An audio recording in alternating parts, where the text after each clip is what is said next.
नरजन्माला आल्यानंतर या कानाने कधी भजन ऐकलं नाही, कधी कीर्तन ऐकलं नाही, कधी प्रवचन ऐकलं नाही.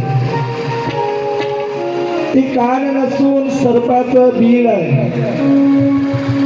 पुढच्या जन्मामध्ये भगवंत याला कदाचित कान देईल, पण ऐकण्याची जी क्षमता आहे ती ठेवणार नाही.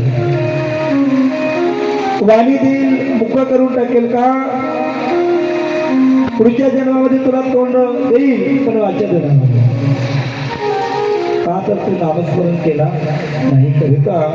एवढ्या साधू संतांनी कनवऱ्यातून सांगितलं. तुकोबाराया म्हणतात, अरे वेळानो लागोनी पाया विनविते तुम्हाला, लागोनी पाया विनविते तुम्हाला, लागोनी पाया विनविते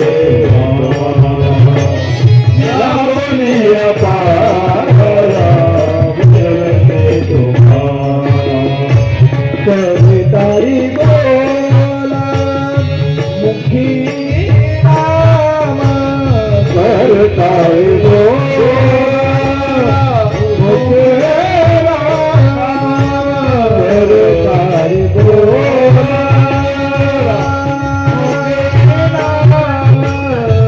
करताई बोला बोला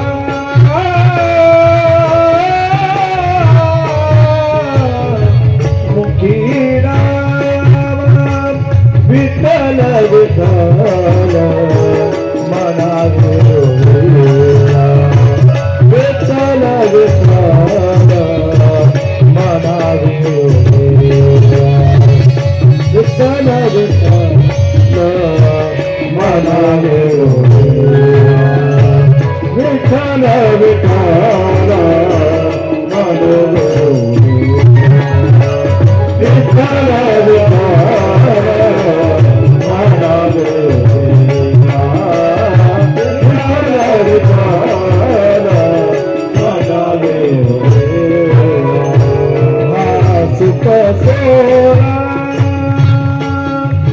जगद्गुरु तुकोबाराया या भागामध्ये वर्णन करतात की त्या जन्माला आल्यानंतर या पवित्र मुखानं भजन कर, आणि ते फक्त पांडुरंगाचं भजन कर, साधू संतांचं गुणवर्णन या वाणीनं कर.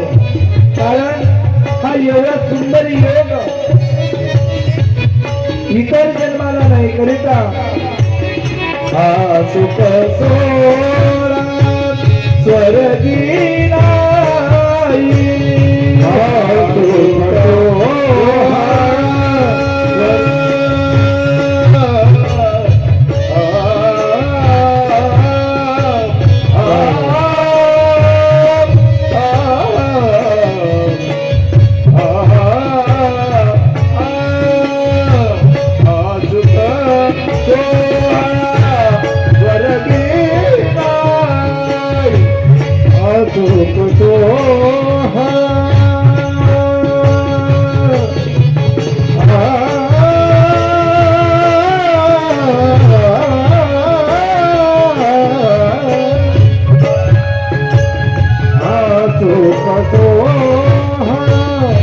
स्वर्गे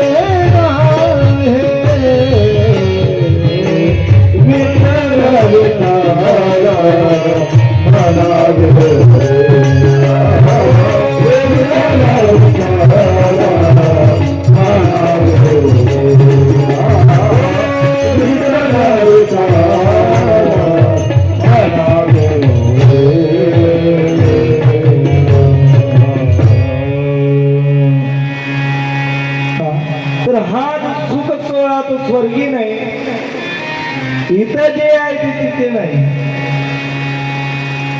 इथं जे सुख प्राप्त आहे ते स्वर्गात गेल्यानंतर नाही. आपल्याला वाटतं स्वर्ग लोक म्हणतात मिरुग लोक बरे, मिरुग लोक मध्ये स्वर्ग लोक बरे.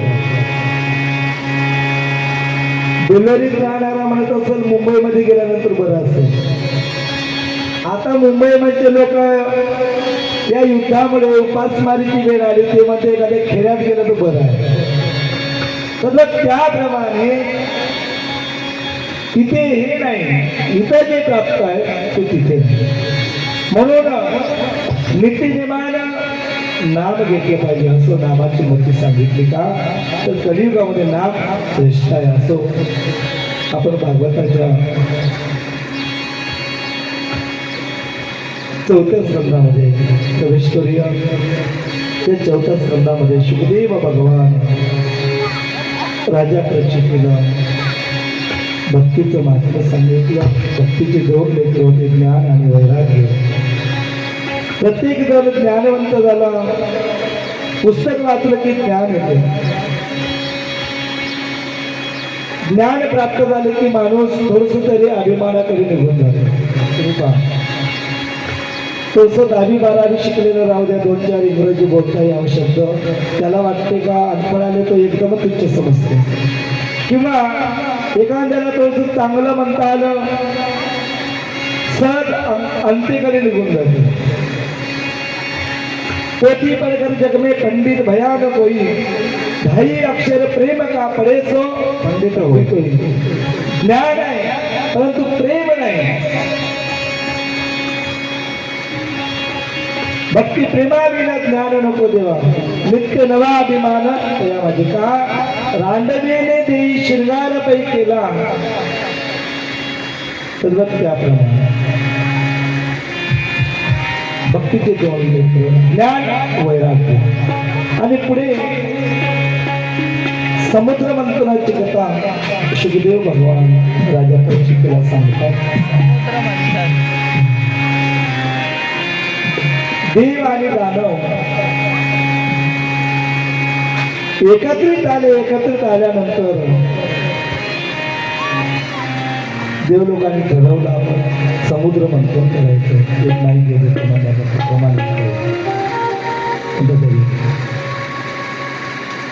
तो देव आणि देव लोक आले, दानव लोक एकत्रित आले. समुद्र मंथन करायचं आणि त्या समुद्रामधून 14 प्रकारचे रत्ने निघणार. त्याकरिता आता मंथन करायचं म्हटलं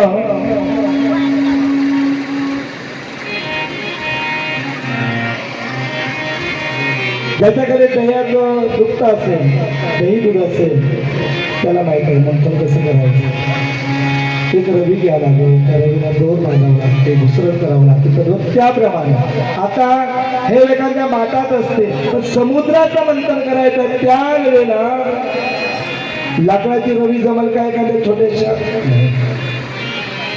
भगवंताने ठरवलं, मंदराच्या नावाचा पर्वत आणला आणि वासुकी नावाचा सर्प होता. त्या वासुकी सर्पाची दोरी केली.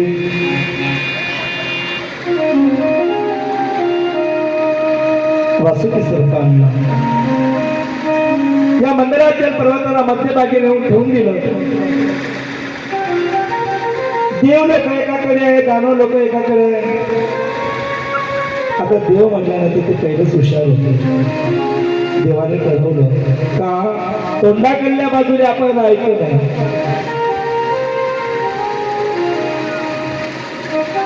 दानव लोक विचारत पडले काहीतरी गोड आहे का, तर सर्पाच्या तोंडामध्ये विष आहे. आपण जेव्हा त्याला दोरी करून ओढू तर ते पणल आणि ते विष सोडायला सुरुवात करेल, तर सर्वात अगोदर आपण म्हणू. देव लोक पहिलं हुशार. दानवाला म्हणलं, दानवांनो असं करा, तुम्ही समोर राहा, आम्ही मागे राहतो. आता हे हुशार होते. हो देवा, तुमचं मान्य आहे. जेव्हा समुद्र मंथन चालू आहे, मग जे जे निघालं त्या समुद्र मंथनातून त्याच्यावर अधिकार आमचा राहील का, तर आम्ही समोर आहे म्हणून.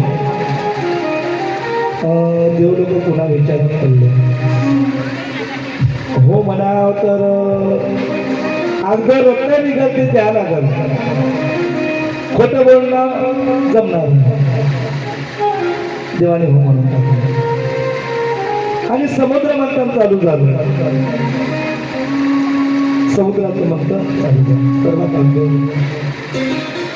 काही रत्न निघाले. देव लोक घेतले आपल्या हातामध्ये आणि जे जे कामात होतं ते ठेवत गेले आणि जे विनाकारण होतं ते त्यांच्या हातात सोपत गेलं.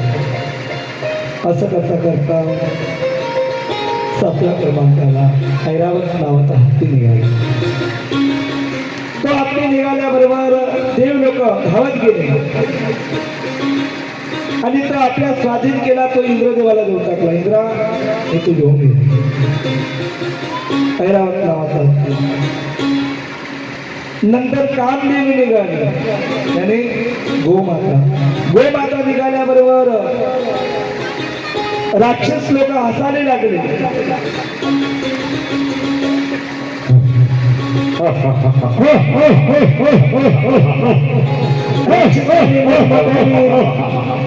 दरकारी मारली आणि गोमातेला पाहिल्याबरोबर का तर हे असुरी होती ती गोमाता. आपण धरावा आणि तिला कापून त्याचं माग भक्षण करण्याकरता ते प्रोत्साहित झाले. भगवान तर समोर झाले त्यावेळेला दैत्य गुरु शुक्राचार्य होते. हो शुक्राचार्य महाराज. ती कामदेवी आणि गोमाता आहे. ती जगत जननी आहे. ती गोमाता आम्ही आपल्या स्वाधीन करेल. हो देवा जे जे चांगलं निघलं ते तुम्ही घेता. सर्व तुम्हीच ठेवून घ्या आणि तुम्हीच समुद्र मंथन करा. आम्ही काही मदत करणार. देव लोक विचारात पडले. हे जर मदत नाही करू लागले तर आपल्या जगात समुद्र मंथन काही होणार नाही. कारण कधी कधी जेवढ्या चांगल्या लोकांची मदत घेता येते तेवढंच वाईटांचं सुद्धा कधीतरी काम करते. गढूळ पाणी पिण्यासाठी जरी कामी नाही आलं, लक्षात घ्या मला काय सांगायचं, या नाल्यातलं नदीतलं पाणी पिण्यासाठी जरी कामी नाही आलं ना, पण एखाद्या वेळेला चुकवून जर कुठे आग लागली तर विझवण्याच्या कामी येते. त्याप्रमाणे सज्जनांचा संघ असावा, गुरुजनही कुठेतरी कामी पडते. देव लोक हुशार होते, हो ना, नाही का? जरी येता कदाचित ती गडूला येऊन पेणार नाही, पण आग लागल्यानंतर तेही कामी पडते. विझवण्याकरता तर हरकत नाही ना. तर त्याप्रमाणे खराबाचं कुठेतरी काम पडते. देव लोक हुशार होते ना, यांच्या मदतीनेच आपण करायचं. बरं, आता जे निघाल ना हे तुमचे सर्व तुम्ही ठेवून घ्या. काम देणू भगवंताच्या स्वाधीन केली आणि मंथन चालू झालं कोणाचे. दैवी दैत्य सागर मंथन कैकेले, कामाजी अवचित एका सर्पाने प्राशन केले. नाम प्रसिद्ध जय देव जय देव जय श्री शंकरा, स्वामी शंकरा. आरती हो वारु भाव, आरती हो वा आता सर्वात महत्वाचं शेवट हलाल नावाचं विष निघालं. ते विष निघाल्यानंतर देव लोकांना माहित झालं आता याला जर आपण हात लावू तर विषयाच्या प्रमाणे जळून मरून जाईल. त्यावेळेला देवादिदेव महादेवाची आराधना केली. भगवान भोलेनाथांची प्रार्थना केली.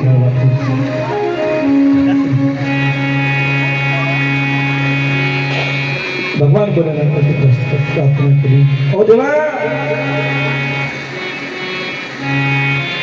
एका देवाला देवादिदेव महादेव म्हणते, बाकीच्या देवाला फक्त देवांगण म्हणतात. लक्षात ठेवा. कधी भगवान भोलेनाथाच्या मंदिरात गेल्यानंतर आणि भगवान महादेवाला देवादिदेव महादेव आणि देवतांचा देव का उपमा दिली? इतर देवांना असुर लोक भ्यायचे. इतर देवतांचं नाव घेतलं की असुर लोक पडून जाते, पण भगवान भोलेनाथाचं नाव घेतल्यानंतर भगवान भोलेनाथाला असुर सुद्धा नमन घालत होते. का तर भगवान महादेव शांतीचे प्रतीक आहे, वैराग्याचे मुकुटमणी आहे. तेव्हा भगवान भोलेनाथाची आराधना केली.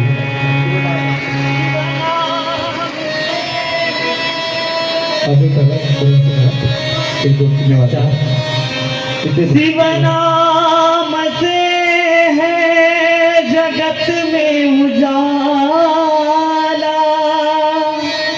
हरि भक्तन के मन में शिवाला.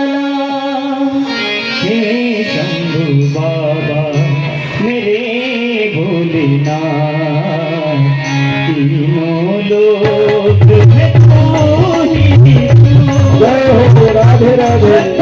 मन मेरा मन बेल पतेरी, जीवन भी अधिकन कर दूँ.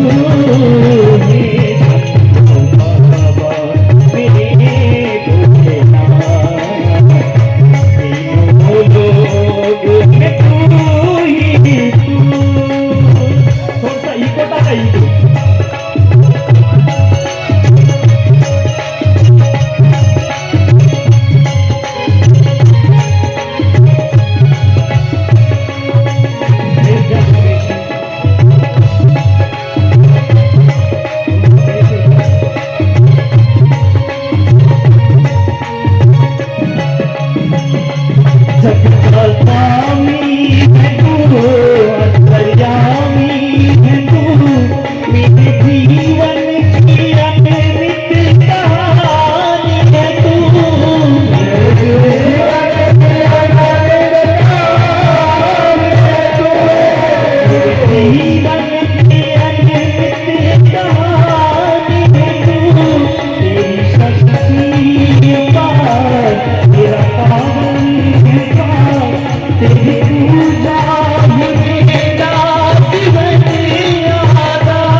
कहीं